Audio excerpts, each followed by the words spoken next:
Assalamualaikum dan salam sejahtera. Terus bersama saya, Amira Syasha dalam 15 minit MMTV edisi 19 Januari 2024. Kita ke berita utama. Program sumbangan asas rahmah SARA sebanyak 700 juta ringgit yang telah diperluas kepada lebih 700,000 penerima tahun ini akan mula dilaksanakan secara berperingkat mulai 22 Januari ini. Menurut Kementerian Kewangan, bantuan untuk meningkatkan taraf ekonomi golongan yang terkesan itu merangkumi 3 kategori tambahan, iaitu barangan kebersihan diri, ubat-ubatan dan peralatan persekolahan berbanding hanya makanan asas sebelum ini. Bantuan SARA pada tahun ini dinaikkan kepada RM1,200 daripada RM600 bagi isi rumah tahun lepas, sementara untuk golongan bujang kekal RM600. Pelaksanaan SARA akan bermula Isnin ini bagi penerima dari Semenanjung, manakala penyaluran bantuan untuk penerima di Sabah, Sarawak dan Labuan akan bermula 19 Februari depan.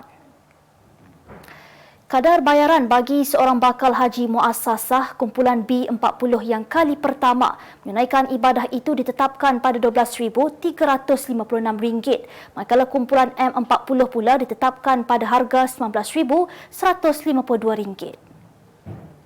Pengarah urusan kumpulan dan Ketua Pegawai Eksekutif Lembaga Tabung Haji, Syed Hamadah Syed Othman berkata, kos haji bagi seorang bakal haji muassasah untuk musim haji 1445 Hijrah meningkat 8% kepada RM33,300 dan kumpulan T20 akan dikenakan bayaran penuh tersebut. TIS juga akan meneruskan bantuan kewangan haji bersasar untuk bakal haji muassasah daripada kalangan B40 dan M40 pada tahun ini, walaupun terdapat peningkatan kos menunaikan ibadah haji. Tambahnya lagi, perbelanjaan atau kos menunaikan haji meliputi seluruh rantaian perkhidmatan haji, termasuk penginapan, penerbangan, sajian, visa, perkhidmatan semasa di tanah air dan di tanah suci. 2 rakyat Malaysia yang ditahan oleh Amerika Syarikat dalam kem tahanan di Teluk Guantanamo akan cuba dibawa pulang selepas mereka mengaku bersalah atas pertuduhan bersubhat dalam pengumuman Bali pada tahun 2002 yang telah mengorbankan lebih 200 mangsa. Kedua mereka, Muhammad Nazir Lep 47 tahun dan Muhammad Farid Amin 48 tahun membuat pengakuan itu di Mahkamah Pengkalan Tentera Laut Amerika Syarikat di Teluk Guantanamo dan mereka dijangka dibenarkan menjalani hukuman di Malaysia.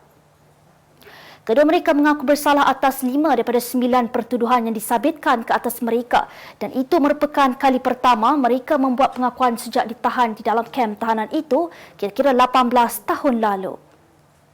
Untuk rekod, mereka telah ditahan di Teluk Guantanamo sejak tahun 2006 bersama seorang lagi rakyat Indonesia, Encep Nur Jaman yang turut dikenali sebagai Hambali selepas insiden pengeboman Bali pada Oktober 2002. 2 hari pakai pakaian seragam, 2 hari pakaian sukan dan 1 hari pakaian co-curriculum.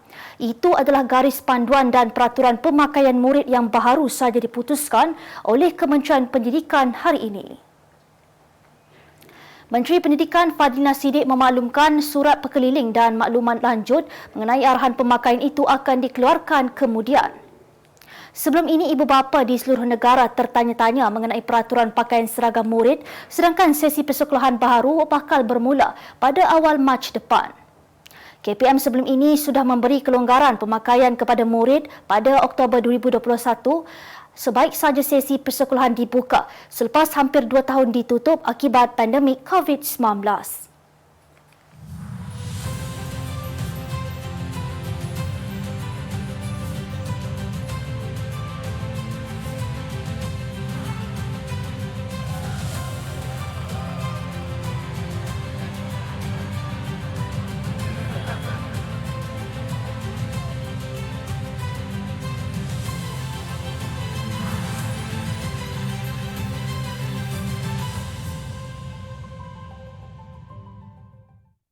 Kita kembali lagi.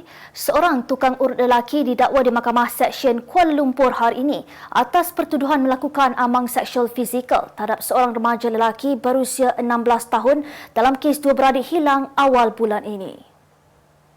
Bagaimanapun, tertuduh Hamid Khan Samun 43 tahun mengaku tidak bersalah selepas pertuduhan dibacakan terhadapnya di hadapan Hakim Muhammad Kafli Cik Ali. Mengikut pertuduhan, tertuduh didakwa telah melakukan amang seksual terhadap seorang remaja berusia 16 tahun di sebuah bilik hotel di Jalan Sultan City Centre antara 1 Januari hingga 10 Januari lalu.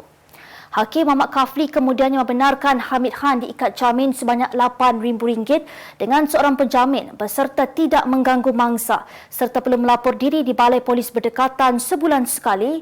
Mahkamah turut menetapkan 21 Februari ini sebagai tarikh sebutan semula kes. Aktris cerita Datin Elvina Muhammad berang apabila pembantu rumahnya mencuri sejumlah wang tunai dan sebuah telefon bimbit sebelum melarikan diri daripada rumahnya semalam. Menurut Elvina atau nama sebenarnya Nur Zalina Muhammad 30 tahun, selain mencuri barangan berharga, pembantu rumah tersebut juga sanggup meninggalkan anaknya yang baru berusia 9 bulan seorang diri di rumah.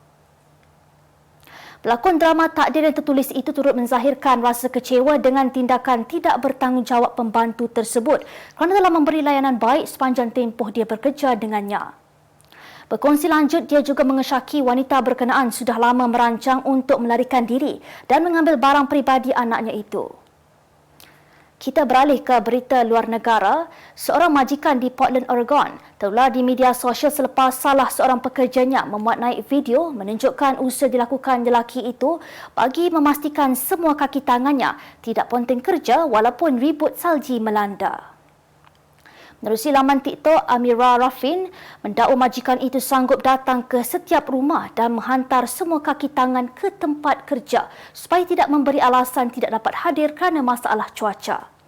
Dalam video ditonton lebih 5 juta itu memaparkan Rafin merakam dirinya bersama rakan sekerja berdiri di tempat letak kereta dengan teks pada skrin tertera apabila semua orang enggan hadir tetapi bos anda sanggup membantu dan menjemput anda di rumah masing-masing.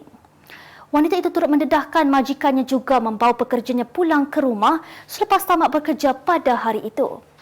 Video berkenaan segera dibanjiri ratusan komen daripada warga net selepas dimuat naik Ahad lalu. Seekor monyet di India tular di media sosial selepas mencuri sebuah telefon bimbit jenama iPhone milik seorang lelaki sebagai pertukaran kepada makanan. Video yang tular di laman Instagram itu memaparkan 2 ekor monyet sedang duduk di atas tembok dengan seekor memegang telefon bimbit milik lelaki tersebut dan kejadian itu dikatakan berlaku di Bandar Vrindavan pada 6 Januari lalu. Orang ramai dilihat mengelilingi kawasan itu untuk membantu mendapatkan semula telefon yang dilarikan dan kemudiannya memilih untuk melempar minuman kepada monyet tersebut. Sebaik saja menangkap minuman yang dilontarkan, monyet tersebut terus melemparkan telefon yang dipegangnya. Kemas kini pengetahuan anda tentang isu ekonomi dan pasaran. Merangkumi sektor hartanah, perniagaan, keuangan, komoditi, IKS, halal niaga dan dunia korporat. Sentiasa ikuti perkembangan ekonomi semasa di dalam dan luar negara. Semua informasi terkini hanya di hujung jari. Dapatkan edisi ringgit setiap Isnin hanya di Akhbar Utusan Malaysia.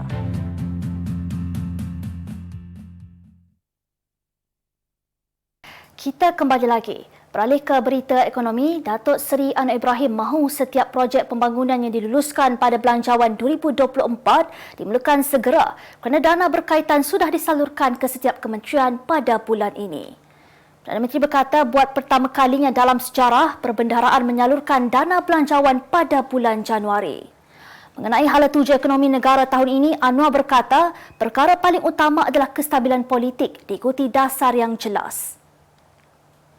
Kerajaan Negeri Johor tidak meminggirkan golongan ekonomi pertengahan iaitu M40 dalam merancang agenda perumahan negeri bagi memastikan setiap rakyat Johor mampu memiliki kediaman masing-masing.